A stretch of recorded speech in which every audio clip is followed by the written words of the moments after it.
നിങ്ങളിപ്പോ എന്തിനാ എന്നെ നോക്കി ഹും വെച്ചേ? കുമ്മല്ലി വെച്ചല്ല, നിന്നെ ഉമ്മയൊന്നും വെച്ചില്ലല്ലോ. അയ്യോ, ഉമ്മ ഒക്കെ അങ്ങോട്ട് വന്നാലും മതി. 2 കൊല്ലമായി ഒരു ഉമ്മ വന്നിട്ട്.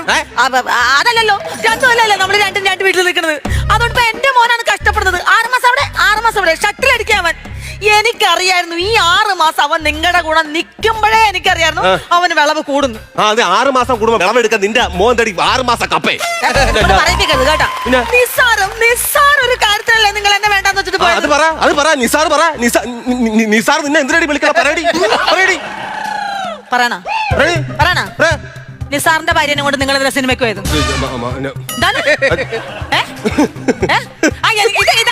ഇതടവ് എന്തെങ്കിലും പറയുമ്പോ തിരിച്ചോണ്ടിരുന്നാ മതി. അപ്പൊ അതിനൊക്കെ കള്ളത്തരം ആലോചിക്കാമല്ലോ. ഉത്തരം പറ. ഒരു കാര്യം ഞാൻ നിങ്ങളുടെ അടുത്ത് പറയാം. ഇവൾ അപ്ഡേഷൻ അല്ല, ഇവൾ ഇപ്പോഴും പഴയ 5ാം ക്ലാസ്സിൽ കിടക്കാണ്. ഞാനെന്ന് പറഞ്ഞ അല്പം ഇത്തിരി അപ്ഡേഷൻ ആണ്. ഞാൻ ചുമ്മാ വെറുതെ സമയം പോകുന്ന സമയത്തൊക്കെ ഞാൻ സിനിമയൊക്കെ കാണാൻ പോകുന്ന ആള്. അങ്ങനെ ഞാൻ ബുക്ക് മൈ ഷോയിൽ ഒരു ചുമ്മാ വെറുതെ ഇരുന്നപ്പോ ഒന്ന് ബുക്ക് ചെയ്തു. ഒരു ടിക്കറ്റ് ഞാൻ ബുക്ക് ചെയ്തു.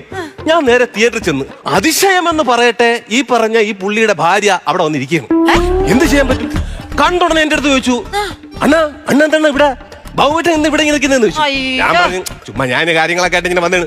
അപ്പൊ ഞാൻ ചോദിച്ചു, നീ ഒറ്റയ്ക്കാണ് വന്നത്, പുള്ളിയെ കൊണ്ടുവന്നില്ലെന്ന് ചോദിച്ചു. അപ്പൊ അവള് പറഞ്ഞു, ഇല്ല ഞാൻ ഒറ്റയ്ക്കാണ് വന്നത് എന്ന് പറഞ്ഞു. അപ്പൊ ചേച്ചി എന്താ കൊണ്ടുവരാന്ന് ചോദിച്ചു. ഞാൻ പറഞ്ഞു, നമ്മളിപ്പോ കുറച്ചു കാലമായിട്ട് പിണങ്ങിയിരിക്കുകയാണ്. അപ്പൊ അവള് പറയാണ്, സൗകര്യമായില്ലേ? നിങ്ങളിപ്പോ എന്തിനാ എന്നെ നോക്കി ഹും